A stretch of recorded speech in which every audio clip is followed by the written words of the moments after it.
When I chose the interior for the Mini, I wanted to keep things fairly simple, and the last thing that I thought about was catering for a mobile phone, but we take our phones everywhere we go. I have no place to store a phone in the car, and if it happens to ring whilst I'm driving,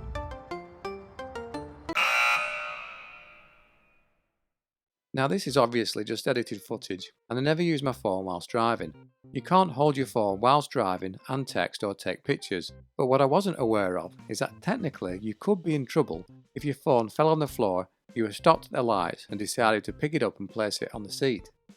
So I had a bit of a shop around for ideas on mobile phone holders for a classic Mini and found that Retro Components sold one that fitted into the ashtray of the upper dash.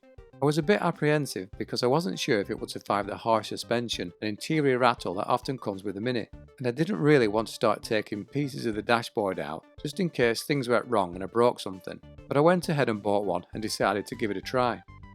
It took about a week to arrive after placing the order, and this is what comes in the box.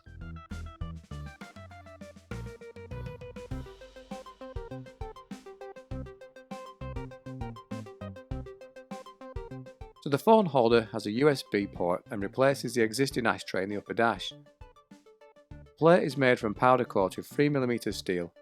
The USB has a 5V output and the supplied cable is about a metre long. At first glance I was a bit confused how it fitted, but there is an instruction sheet that you can download from the site. One for the USB wiring and one for the actual holder itself. Now I'll be fitting a car stereo and speakers on the next video, and I'll be getting those wired up professionally.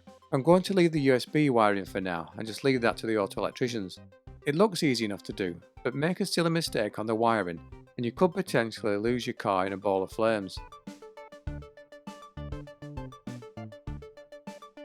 So to fit the holder, I use the instructions as a bit of a guide, although it does look like the design has changed a little bit as the hex bolt has now become an Allen type bolt, which does look a lot neater. I wasn't sure how the ashtray comes out, but after a bit of messing around, it seems to be on some kind of spring-loaded ball, and the ashtray just popped out with a bit of persuasion.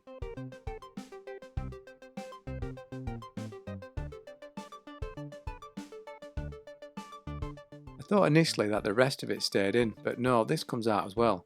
It just took a careful bit of levering to pop it out the dash.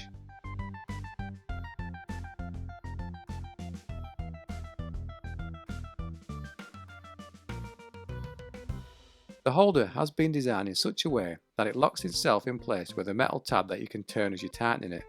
But I soon realised that I could put my arm through the glove box, twist this into place, then tighten it up whilst holding it in situ.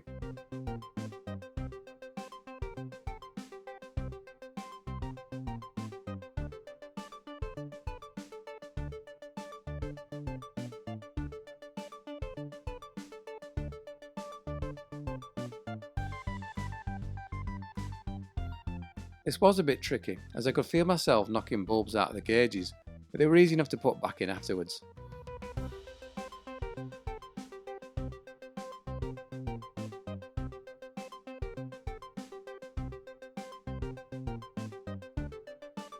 Once it was tight, it was then just a case of putting on the lock nut, fitting the bracket to the ball socket, then giving it a bit of a tighten.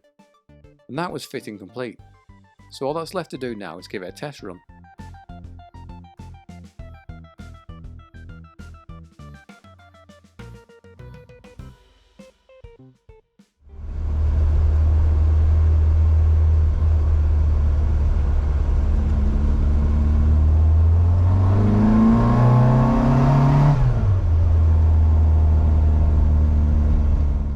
The phone holder seems to work quite well. The USB obviously won't be wired up for a few weeks yet, but the holder itself seems alright.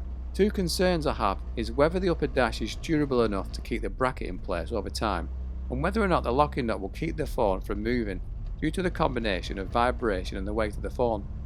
So far so good though, and these are only concerns that I have and that might never materialise. I hope not anyway, because it's a pretty well made product and does exactly the job I was looking for.